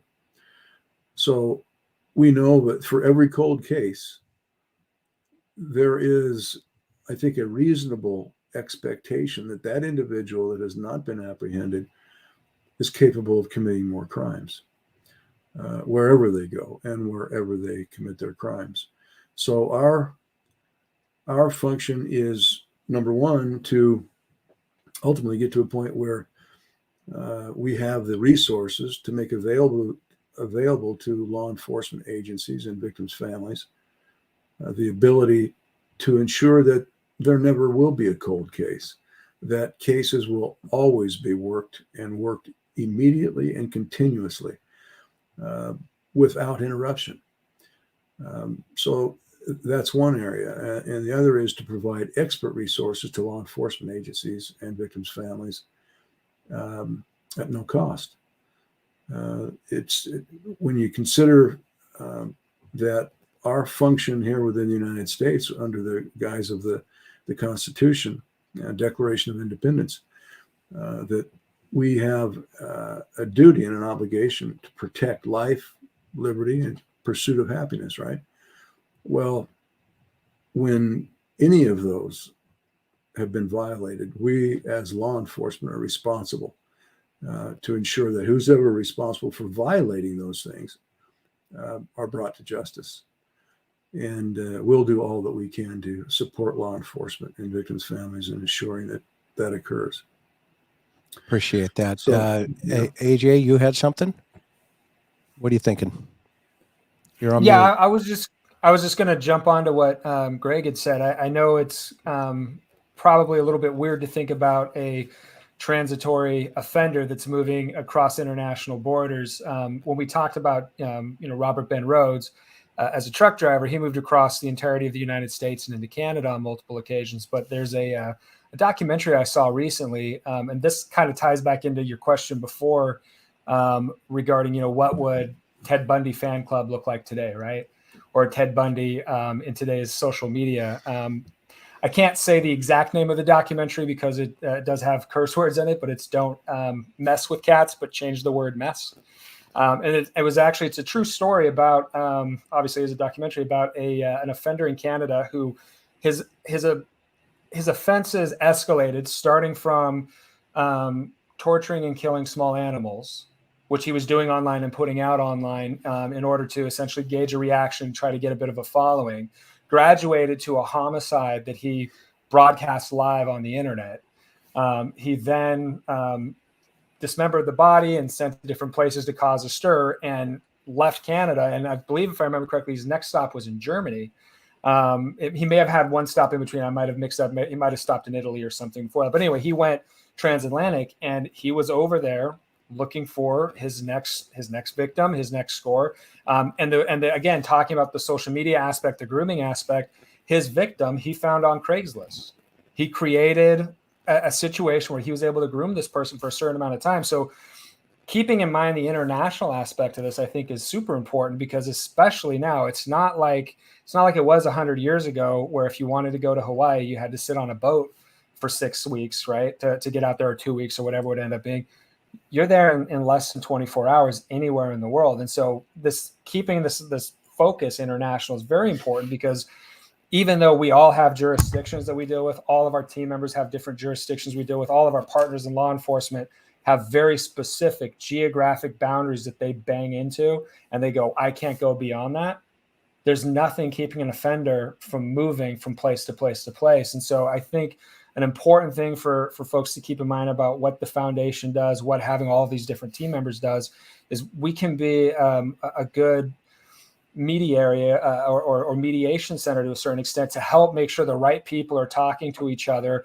When we're able to see similarities, when Greg is doing his thing and the analysts are doing their thing, and they're figuring out, okay, we see commonalities in this particular case with a case over here, sometimes just being able to help bridge that gap so that they know, hey, maybe we have a common offender, can be the difference between stopping him from continuing to offend and having more victims to deal with. So I just think that's an important thing to keep in mind. This is a very international transitory thing. That is fascinating input. Definitely fascinating. So let's do this. Okay. Let's kind of take a breather for a second. I want to give everybody an opportunity to ask the panel questions. Okay. So, talking about international, let's see where everybody is. So I'm going to turn up the music for a second. Everybody weigh in, tell us where you are, and then prepare a couple of questions for, that you want to throw up to everybody, and get ready to move your body. Here we go. When you're talking about serial killers, you got to lighten up a little here. London is in the house. Michigan, it's great to see you. Arkansas. Woo! Huda over in London with James. Atlanta, Georgia's in the house. Tina, thank you so much for being here. Ithaca, New York. Jack and Annie Maker, Beth, Indy, Iowa. Love it. Teresa in Texas. Hook 'em horns. Alicia, Maryland. Great to have you here. Kez, Chick, Australia, Queensland. Great to see you. Brandy, Indiana's in the house. Keep it coming, guys. Michigan, Yorkshire, UK. Oh, right. Okay. Colorado, Debbie, thank you for being here. Tucson, Arizona in the house. California. 5150. I love that. You guys see that? Mama She, 13, Tennessee. Great seeing you again. Sally was in Wisconsin. We love you guys. Thank you. Carver, Nixa, Missouri. Get out of the snow. Julie, Michigan. Oh, go blue. Kara, thank you. Saigon. Matt, great seeing you. Thank you. New England. Dr. Latrina, I love you. Great seeing you here. The UK, Huda's here again. All right. Missouri, you guys are awesome. Iowa's in the house. Okay, what kind of questions we got going here? Jules, Victoria, Australia. Thank you. Thank you, thank you, thank you. All right. I don't know if that's you or me. A little feedback, but...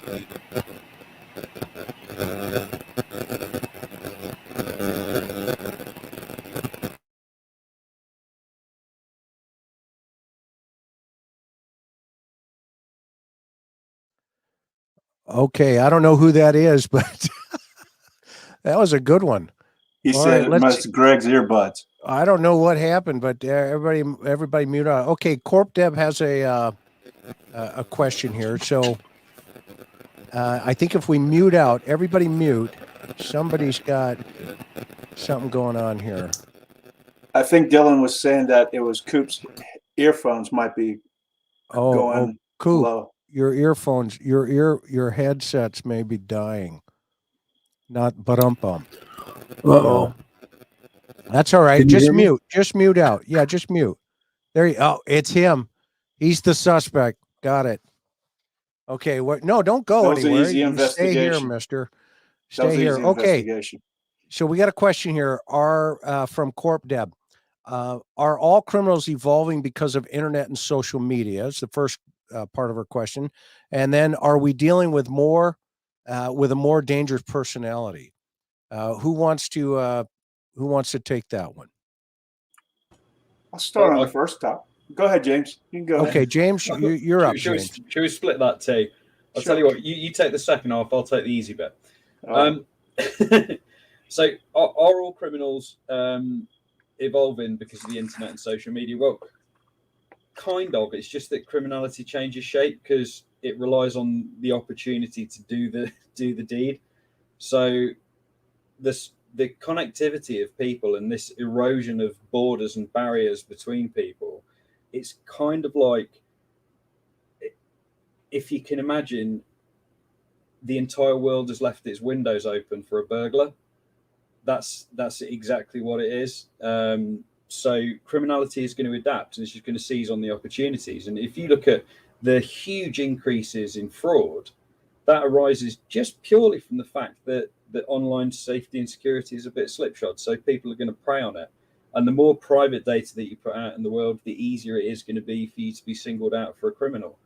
Some of the kit that I use when we're doing research, all you need to know is somebody's name, and you can pretty much go and find where they live. You can go and find all of their social media accounts, their family, their friends. You can find out who they bank with. You can find out every single thing about them. You can Google map their house, and you could go plan any offence that you wanted to. And if you really wanted to fish somebody, you just need to send one officious looking email, and 40% of people are going to click on it, just because we get bombarded with stuff and we don't always have the time or the inclination to check. So it enhances the vulnerability to criminality, and criminality will just take the opportunity to do what it does. And I'll give you the hard bit, T. Thank you. Well, in my professional opinion, the first thing I would say is this: beware the self-proclaimed expert. So there are a lot of us out there that have gone and taken 3-day classes and gotten a little certificate here or there. Just got some information more than anything else. We're at a seminar, and they're proclaiming their expertise. One of the things that the Cold Case Foundation does do is that the people that they bring on, they put their extensive CV or resume bio on the web, so you know what you're getting when you're dealing with the people from this particular organization. Between myself, Chris, Greg, and Dean, we've been together for over 20 years. And in my opinion, I know that Chris will probably say the same thing, is there's a lot of brilliance within this organization. Now, as to the criminal personalities and whether they're more dangerous, I would say that if you don't know your enemy, then in fact you are actually at a serious disadvantage.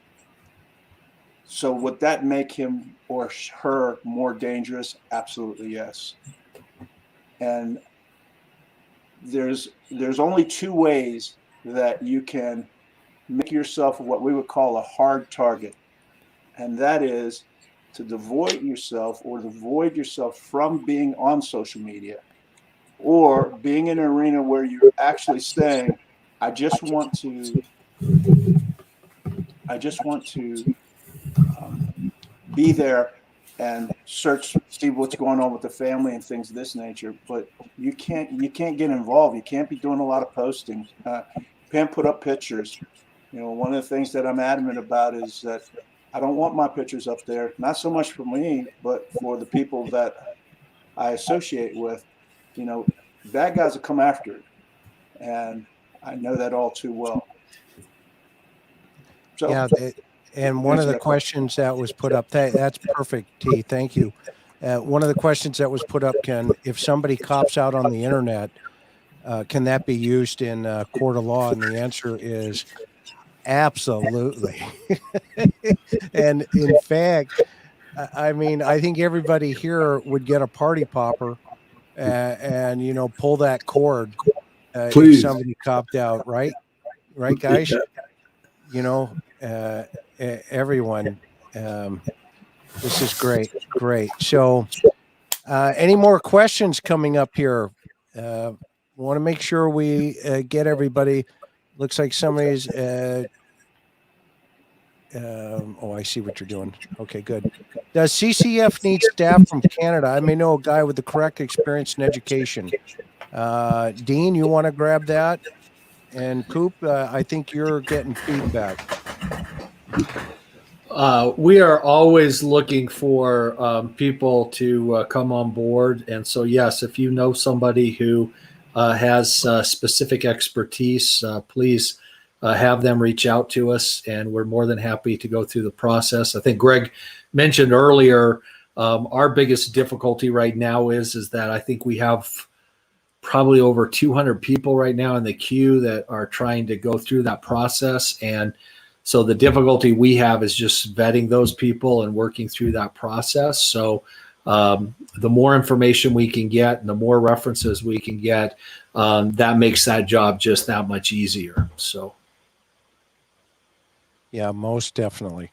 Let's see here. We'll grab a couple more, and then a couple of things. Number one, I can't thank you guys enough for obviously always being here tonight, and you guys are just you're the cream of the crop in my opinion.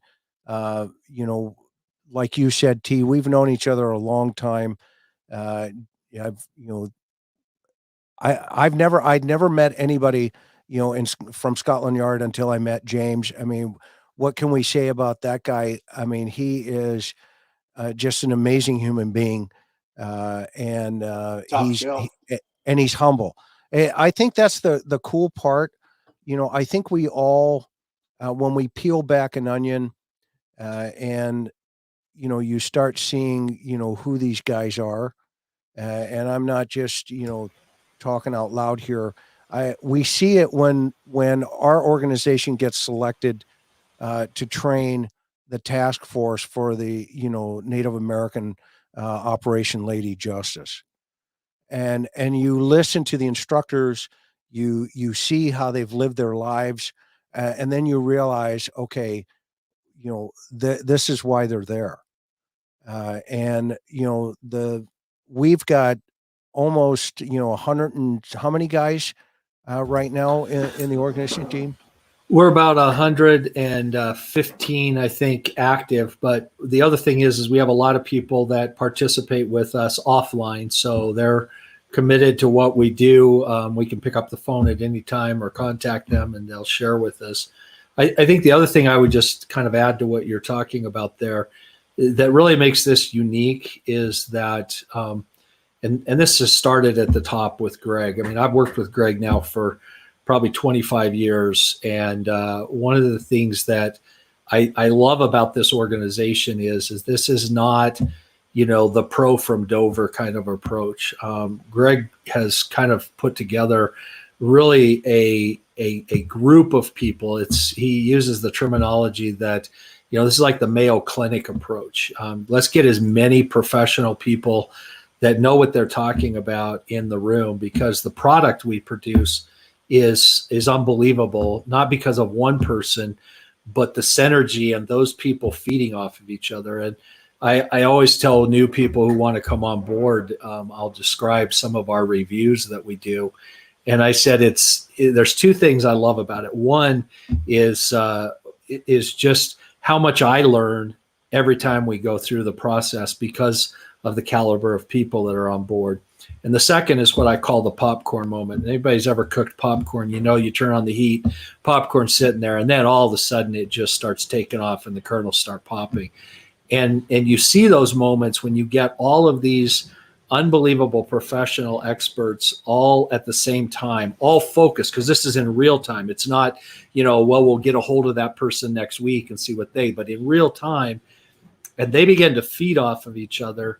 And well, if that's true, then this has to be true. And it's amazing to watch that come together. And so it really is a unique, I think, organization that's doing some really great stuff.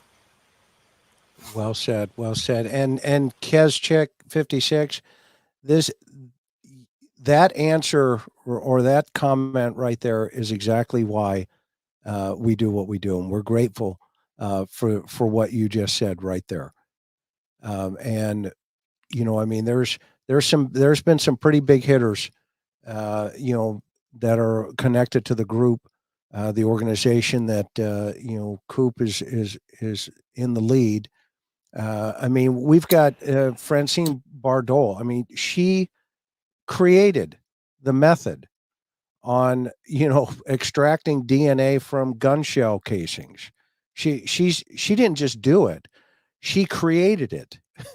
And we have so many other women who are just amazing professionals in the field of criminology and just in the field of what we're doing here in this arena. But it is always a privilege and always a great time, hanging out with you guys. I have a goal here tonight.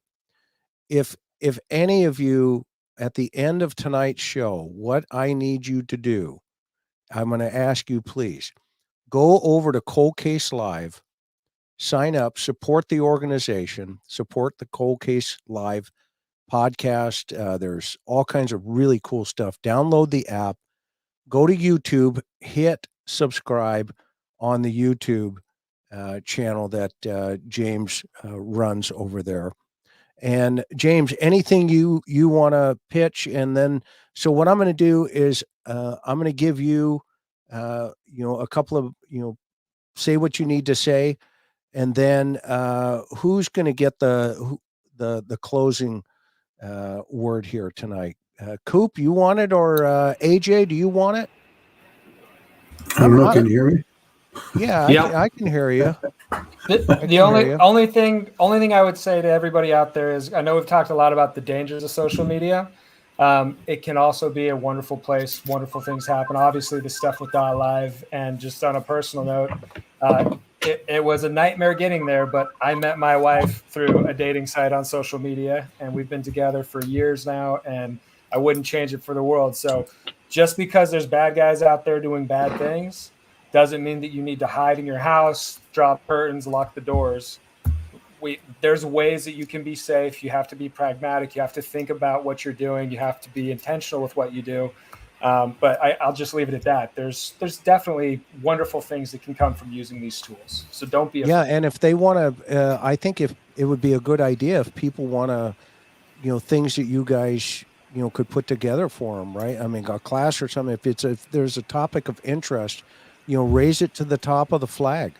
We'd love to look at it, and if there's something we can help you with, we'd love to do it. So, James, you have the platform. Then, Coop, you have the last word. Mr. T, anything before I jump off here, or Dean? No, that we're actually curriculum developers. So if you've got a good idea and we throw it across the executive staff, we can build the school. Give us the ideas and we'll build the school. Okay, let's see here. They grow out of changing that behavior. Jessica, that don't want to miss out on anything. Can they grow out of that change and change their behavior? Can they grow out of that, you think? I would say yes. I mean, it may be hard and arduous, but everybody can transform. Okay, awesome. And let's see here. James, you've got the second to the last word, and then Coop, you've got the last word, and then we're headed to Hawaii. Everybody good with that? Yep. Awesome. All right. I'm going to mute out. Guys and gals, we love you. Thank you so much. Hit that subscribe button and the like thumb, and we're grateful that you're here. So, James, you're up, and then Coop and Dylan. Okay. As soon as Coop's done, we're out of here. I just want to say thank you so much, everyone. Thank you, everyone who supports coldcase.live already, and thank you for the people who are signing up while this show is going on. Everyone that does sign up, obviously you get the app, you get everything else, but more importantly, you're giving the foundation that regular funding support so that we can actually do more. And for us, that's all that it's about. Social media can be a dark place, but it's not entirely evil. Same as AJ, I met my wife through Twitter. And if it wasn't for the fact that I had a Twitter account, then the way that serious offences and rape offences in England are recorded would never have changed. So I actually used it to do something powerful for hundreds of thousands of people. So take heart and stay safe. And I'll hand over to Greg. Well, thanks, James. I think what's been mentioned already by Dean is our philosophy is the more the better, and the more of the best the better. And I think we take a great deal of satisfaction in bringing among the best there is to our organization, and that certainly makes a difference. And people can know that we're a credible organization. Our shingles are out there with all the information about us that you may have an interest in. Nobody's hiding anything. And with that credibility, I think you can feel secure in the event that you feel like you'd like to join our ranks with the coldcase.live. We back up our product and guarantee it. If people are not satisfied with it, then certainly we allow them to leave that commitment and obligation, although it doesn't happen. You won't be sorry for the opportunity to learn from all the great minds that are associated with this organization. And not only will you learn, but you also, through those contributions, literally, vicariously have an opportunity to make a contribution to solving these cases around the world, and relieving victims' families as well, and reducing, in the process, reducing criminal activity by successfully helping to resolve those cases. It allows us to support law enforcement agencies to solve these cases and apprehend these individuals and remove them from society. As well as now the obvious connection to that is reduce crimes and heinous crimes. So we look forward to our association and partnership with you. Thanks, Chris. Love it. Thank you, Coop. We love you guys. Aloha, everybody. Have a wonderful Thanksgiving. Please be kind to each other. Always keep it classy. We've got the best mods on YouTube. We love you guys. Again, have a super, super great rest of the evening. Dylan, let's go to Hawaii. What do you say?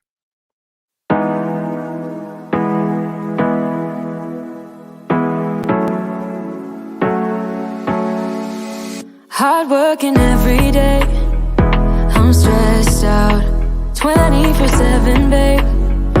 No timeouts, wish we could fly away. You and I go to our favorite place. Oh yeah, yeah.